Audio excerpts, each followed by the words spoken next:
All right, perfect. So this is day 2, and I know all of you must be tired. So Joe said, let's do some entertainment, right?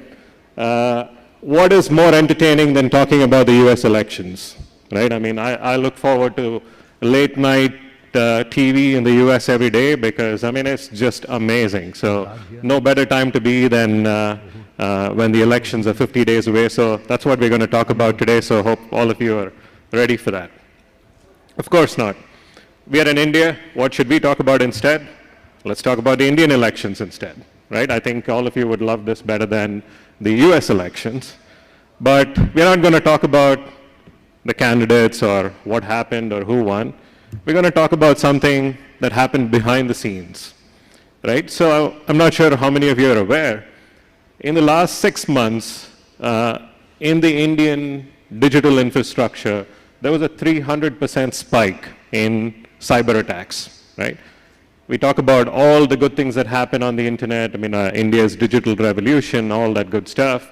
But at the same time, we're also opening doors for the bad guys to come in and create havoc, right? We'll look at some of these numbers in a little bit.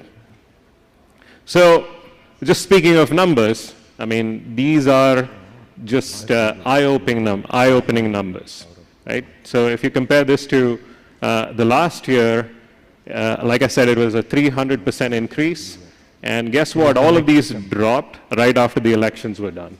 Yes, the cyber attacks are about money. Cyber attacks are about ransomware. Of late, cyber attacks are about grabbing power as well. Not just in India, anywhere in the world. And we look at what's going on anywhere else in the world. So what are we here to talk about? So last year I was here to talk about a certain technology. This year I thought everybody is going gaga about what is happening in India. How is India doing this over the last 9 years? But one thing people hardly talk about is India's digital infrastructure and what we need to do to make sure it is foolproof. All the good work that has been done in India stays safe. Every citizen is safe, all that. So that's what we're going to talk about today. So we're going to open that up a little bit. So a little bit more about myself. I'm from the Bay Area. I'm originally from Chennai, but I've been in the US for the last 20 years. I've been in the consulting world. I've been in the startup world. I enjoy all the new technologies that are out there, hence my focus on cybersecurity for the last 6 to 8 years.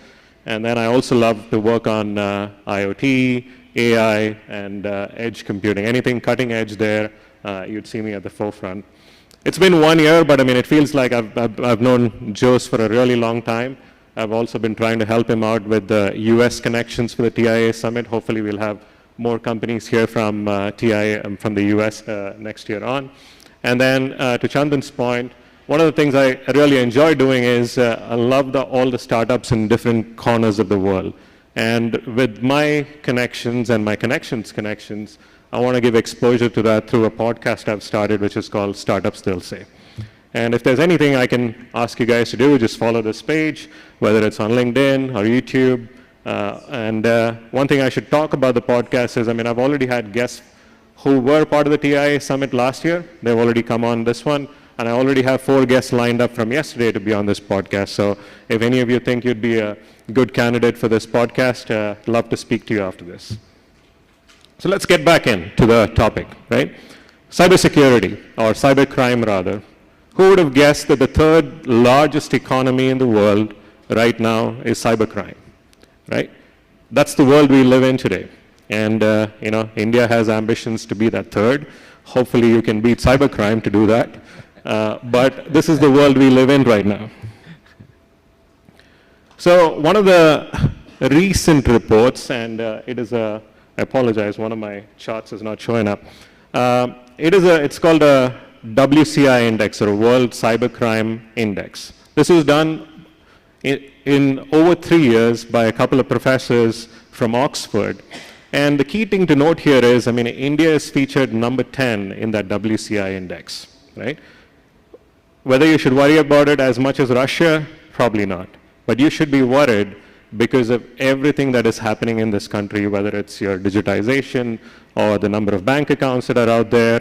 and all the phones that are being sold, all that good stuff.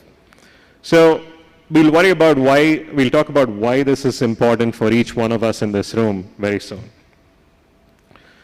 So this was a chart that was supposed to show up on the previous slide anyways. So if you look at cybercrime index versus what people spend on cybercrime, the key takeaway in this one is you'll see that India is actually not spending enough as much as it should be compared to the rest of the countries.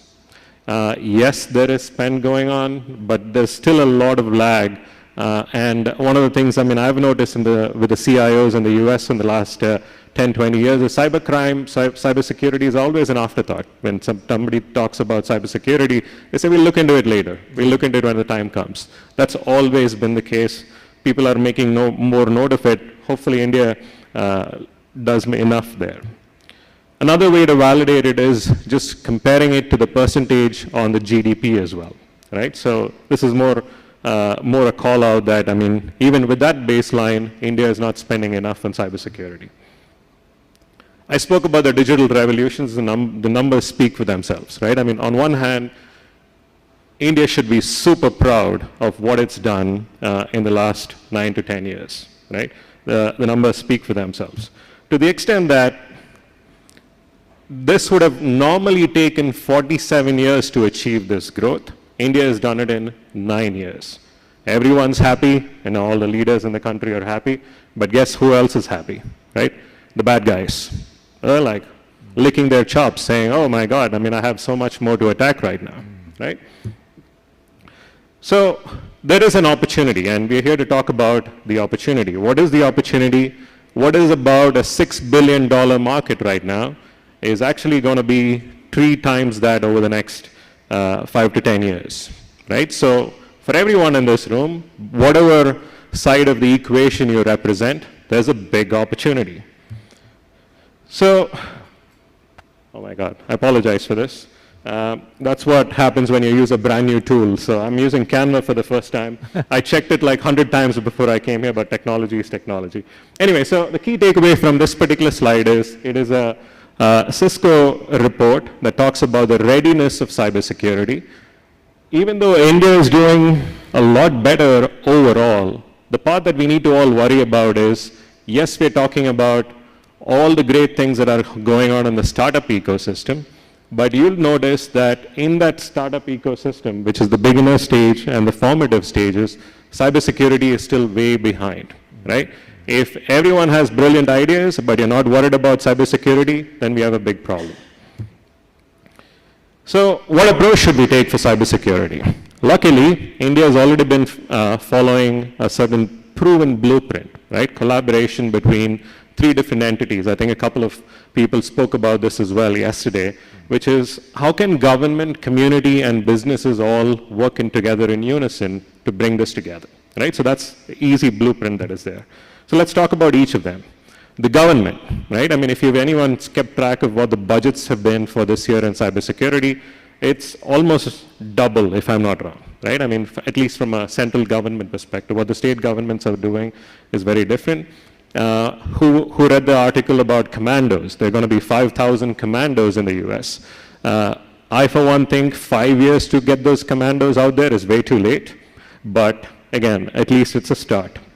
But what more can the government do, right? It needs to start at the grassroots level. Everyone needs to think about cybersecurity at the school level, at the college level, right? People need to think about it. R&D is something that is lacking big time in India. There needs to be a lot more funds on R&D. What can we do from a business perspective? Most of us here are business leaders. Some of us are government officials.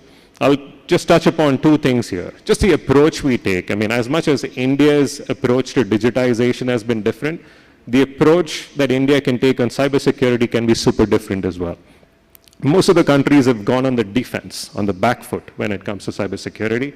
I think India can go on the offense, right? Go on the front foot, right? And make all your devices or all your systems invisible versus exposing it and creating an attack surface, if you will. One important point might be super simple, but I think is very relevant, at least from the younger generation perspective, is everybody thinks cybersecurity is super boring. Everybody thinks, oh my God, I don't want to be a cybersecurity guy because that's not very exciting for me. I want to develop apps. I want to build products. Us as a business or us as business leaders, we need to make cybersecurity fun for more young people to enter that crowd. Why? Because there's a massive skill shortage all across the world. Last year, there were at least, even in the US, there was a 300,000 shortage of cybersecurity folks. And it's going to be even bigger in India once these attacks are going to be on the rise. What is each citizen's role? If you wear a different hat, each of us need to take cybersecurity very seriously. It starts with setting your passwords, right? Your first password can't be PASS1234, right? You should teach that to your sons. You should teach that to your grandparents, right? It starts with simple things like that, right? The other thing is just being vigilant, right? Don't click on anything that you get in your email. Simple things that we can do on a daily basis can impact what goes on a big scale across the enterprise.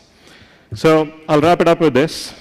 So what I wanted to get out there is there's a massive opportunity waiting. Hopefully in a couple of TIA summits from now, we're going to come here and talk about what India is doing great on the cybersecurity front and what we're doing to revolutionize it. So is India ready for the ride? I think it's all up to you. And one last thing. So I was entering my hotel last night and I noticed this sign outside. Right, so given that this event is all focused on climate change and sustainability, I was proud I did my bit. I was going to tell you which hotel I was in, where you can find this, but you're all smart enough to figure out which hotel I was in. Right, with that, thank you for the opportunity. Hope to see you guys again next year.